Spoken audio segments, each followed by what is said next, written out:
दोस्तों, एक लड़की है जो अब कलेक्टर बन चुकी है। वो एक ट्रेन में बैठी है और अपने गांव लौट रही है। वो काफी समय बाद गांव जा रही है, इसलिए उसके मन में कई सारी यादें ताज़ा हो रही हैं।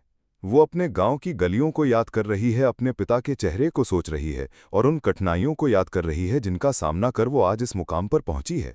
जैसे ही ट्रेन स्टेशन पर रुकती है, वो लड़की प्लेटफॉर्म पर उतर जाती है। उसके चेहरे पर एक अलग ही खुशी नजर आ रही है। वो चहकते हुए स्टेशन से बाहर निकलने लगती है, मगर जैसे ही वो स्टेशन की सीढ़ियों तक पहुंचती है, उसकी नज़र अचानक एक भिखारी पर पड़ती है। पहले तो वो आगे बढ़ जाती है, लेकिन फिर रुककर पीछे लौटती है और उस भिखारी को गौर से देखने लगती है। भिखारी अपने कटोरे में पड़े चंद सिक्कों को गिन रहा था। उसकी आंखें पैसों पर टिकी थीं। लड़की धीरे धीरे उसके पास जाती है और फिर बोलती है, पापा, आप यहाँ कैसे? भिखारी उसकी आवाज़ सुनते ही चौंक जाता है। वो लड़की की तरफ देखता है और देखते ही उसकी आंखों से आंसू बहने लगते हैं। अब सवाल ये है कि ये लड़की कौन है और ये भिखारी कौन जिसे वो पापा कह रही है? अगर वो सच में उसके पिता हैं, तो इस हालत में क्यों हैं? पूरी सच्चाई जानने के लिए इस कहानी को अंत तक जरूर देखें। दोस्तों, ये कहानी शुरू होती है एक छोटे से गांव से, जहां एक साधारण मगर खुशहाल परिवार रहा करता था। उस परिवार में माँ बाप और उनकी इकलौती बेटी राधिका रहती थी, जो कि 10वीं क्लास की छात्रा थी। राधिका पढ़ने में बहुत तेज थी और उसके माता पिता का सपना था कि वो एक दिन बड़ी अधिकारी बने। असल में राधिका के माँ बाप एक ईंट भट्टे पर मजदूरी करते थे। वे चाहते थे कि उनकी बेटी वो जिंदगी ना जिए जो उन्होंने जिया, इसलिए उन्होंने और कोई बच्चा नहीं किया। उन्हें यह एहसास था कि अगर 2 बच्चे होंगे तो उनकी देखभाल ठीक से नहीं कर पाएंगे। इसलिए उन्होंने तय किया कि बस एक बेटी को ही पढ़ाएंगे और अधिकारी बनाएंगे। समय बीतता है और राधिका 10वीं की परीक्षा अच्छे नंबरों से पास कर लेती है, जिससे घर में खुशी की लहर दौड़ जाती है। उसके माता पिता बहुत खुश होते हैं और उसे प्रोत्साहित करते हैं कि अगर वो इसी तरह पढ़ाई करती रही तो एक दिन जरूर अफसर बनेगी। लेकिन इसी बीच 2-3 महीने बाद राधिका की मां को अचानक एक गंभीर बीमारी हो जाती है और कुछ ही समय में उसकी मौत हो जाती है। अब घर में सिर्फ राधिका और उसके पिता लाल सिंह रह जाते हैं। मां मरते समय पिता से कहकर गई थी कि बेटी की पढ़ाई रुकनी नहीं चाहिए। उसकी अंतिम इच्छा थी कि राधिका एक अफसर बने। ये बात बार बार लाल सिंह को याद आती है और वो बेटी की पढ़ाई को लेकर पूरी मेहनत करता है। राधिका भी मां की अंतिम इच्छा को पूरा करने के लिए दुगनी मेहनत करने लगती। वो हर दिन घंटों पढ़ाई करती और हर परीक्षा में अच्छा प्रदर्शन करती। धीरे धीरे समय गुजरता है और राधिका 12वीं की परीक्षा भी अच्छे नंबरों से पास कर लेती है। लाल सिंह दिन रात मेहनत करके राधिका की फीस भरता है। अब जब 12वीं खत्म हो जाती है तो राधिका पास के शहर के एक कॉलेज में दाखिला ले लेती है। अब पहले से ज्यादा खर्च होने लगता है, क्योंकि पहले तो सरकारी स्कूल था और खर्च बहुत कम आता था। अब किताबें, कॉलेज की फीस और बाकी जरूरतों के लिए पैसे चाहिए होते हैं। इसलिए लाल सिंह ईंट भट्टे की मजदूरी के साथ साथ और भी काम करने लगता है। राधिका को भी ये सब पता होता है, इसलिए वो और अधिक मेहनत करती और साथ ही यूपीएसएससी की तैयारी शुरू कर देती है।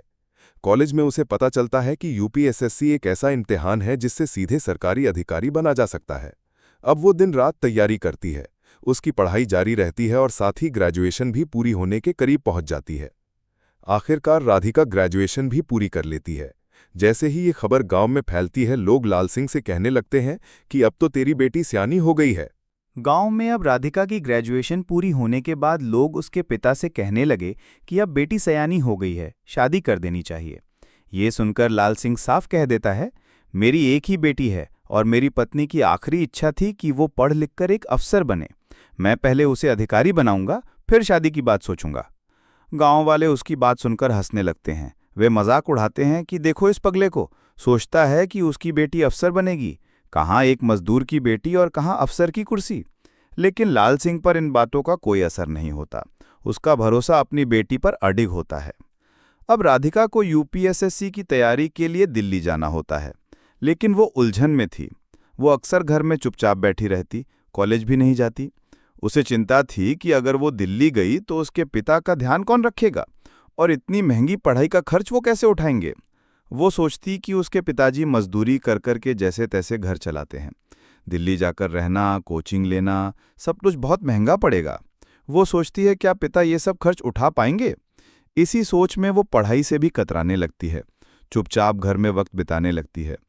एक दिन जब लाल सिंह देखता है कि राधिका अब कॉलेज नहीं जा रही, तो वो उससे पूछ बैठता है, बेटी इन दिनों पढ़ने क्यों नहीं जाती?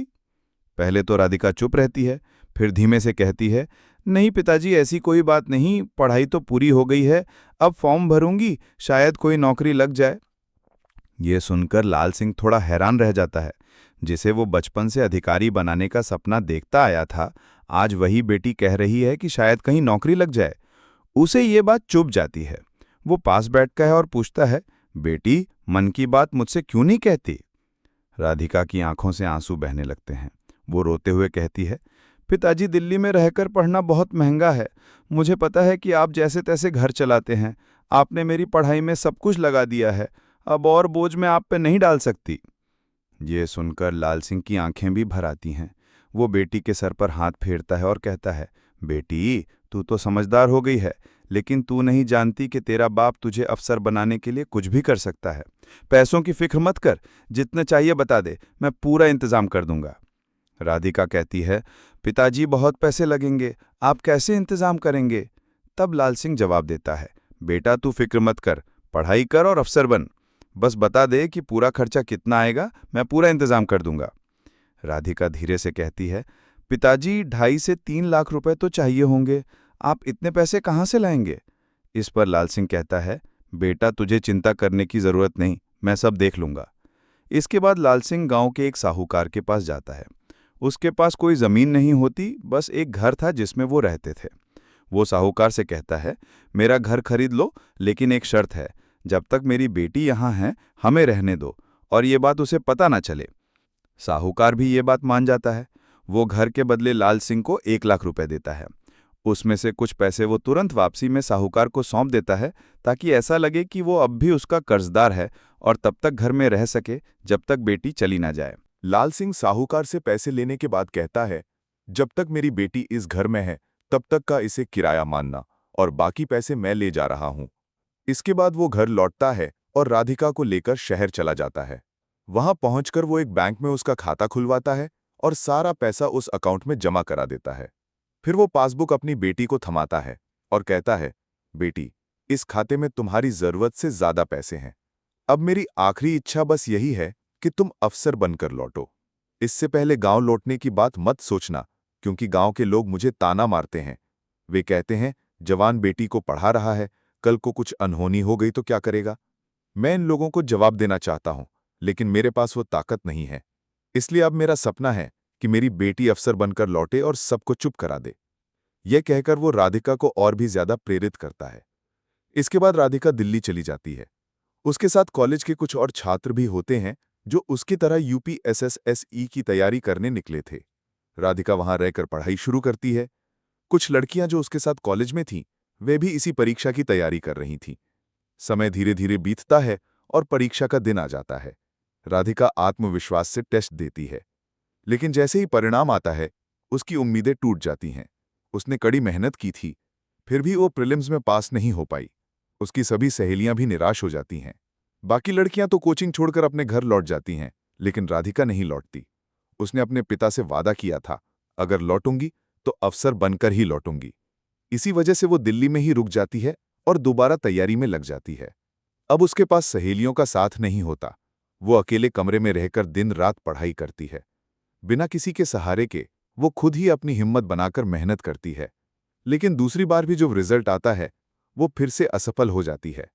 उसका दिल फिर से टूटता है, लेकिन वो हार नहीं मानती। तीसरी बार फिर से तैयारी शुरू करती है। इस बार वो और भी ज्यादा अनुशासन और जोश के साथ पढ़ाई करती है, और आखिरकार उसका प्री, मेंस और इंटरव्यू तीनों क्लियर हो जाते हैं। राधिका अब कलेक्टर बन जाती है। जैसे ही उसे ये खबर मिलती है, उसकी खुशी का कोई ठिकाना नहीं रहता। वो झूम उठती है, खुशी से भर जाती है और तुरंत गांव जाने का प्लान बनाती है। ट्रेन का रिजर्वेशन कराती है और पैकिंग कर निकल पड़ती है। ट्रेन में बैठी राधिका रास्ते भर गांव और अपने पिता के बारे में सोचती रहती है।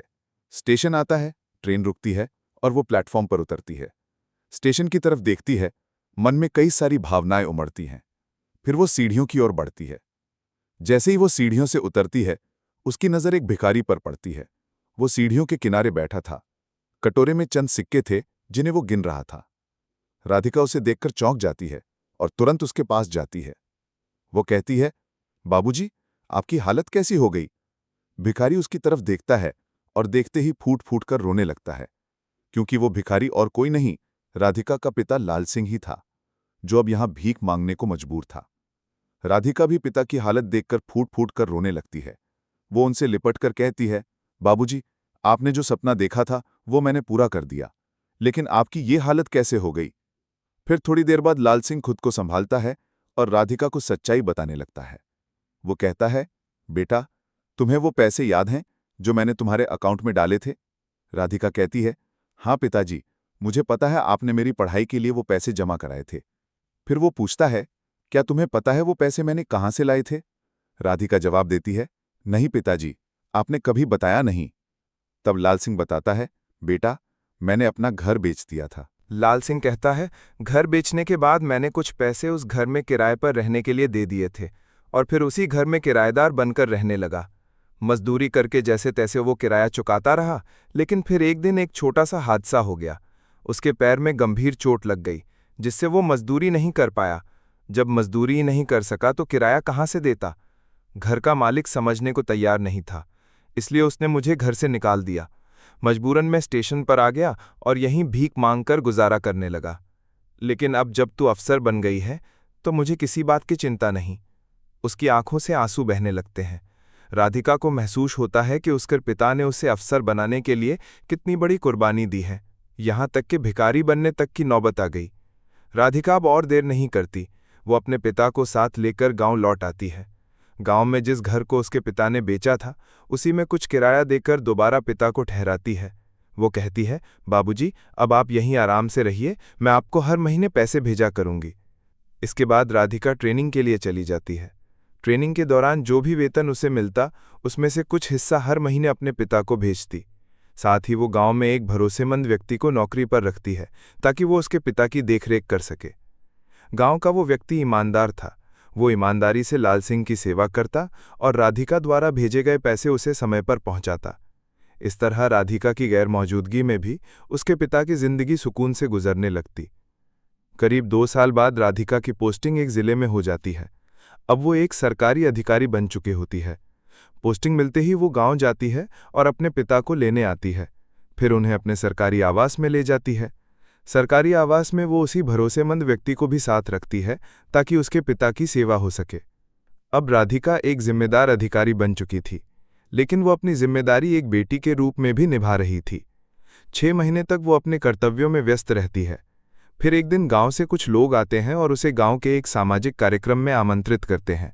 वे कहते हैं, बेटी, अगर तुम आओगी तो गांव के बच्चे तुमसे प्रेरणा लेंगे। राधिका पहले मना कर देती है, लेकिन जब गांव वाले बार बार आग्रह करते हैं तो वो मान जाती है। फंक्शन के दिन वो अपने पिता के साथ सरकारी गाड़ी में गांव पहुंचती है और कार्यक्रम में शामिल होती है। स्टेज पर पहुंचने के बाद वो माइक संभालती है और सभी के सामने अपने पिता के बलिदान की कहानी सुनाती है। गांव वाले उसकी बात सुनकर भावुक हो जाते हैं और लाल सिंह की इज्जत गांव में और भी ज्यादा बढ़ जाती है। अब राधिका अपने जीवन को पूरे समर्पण से जीने लगती है।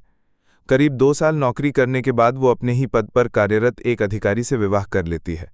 लेकिन शादी से पहले वो एक शर्त रखती है, मेरा पिता मेरे साथ ही रहेगा। पहले तो वो अधिकारी थोड़ी हिचकिचाहट दिखाता है, लेकिन जब राधिका की पूरी कहानी सुनाई जाती है तो वो उसकी बात मान जाता है। वो कहता है, तुम्हारे पिता हमारे साथ ही रहेंगे, कोई दिक्कत नहीं। अब राधिका अपने पति और पिता दोनों के साथ एक सुखी जीवन बिताती है। दोस्तों, ये थी कहानी एक गरीब लड़की की जिसने अपने पिता के सपने को पूरा करने के लिए दिन रात मेहनत की और अफसर बनकर दिखाया। अब आप बताइए, राधिका और उसके पिता के बारे में आपकी क्या राय है? कमेंट में ज़रूर लिखें। अगर आपको ये कहानी अच्छी लगी हो तो वीडियो को लाइक करें, शेयर करें और चैनल को सब्सक्राइब करना न भूलें। मिलते हैं अगली प्रेरणादायक कहानी के साथ। धन्यवाद।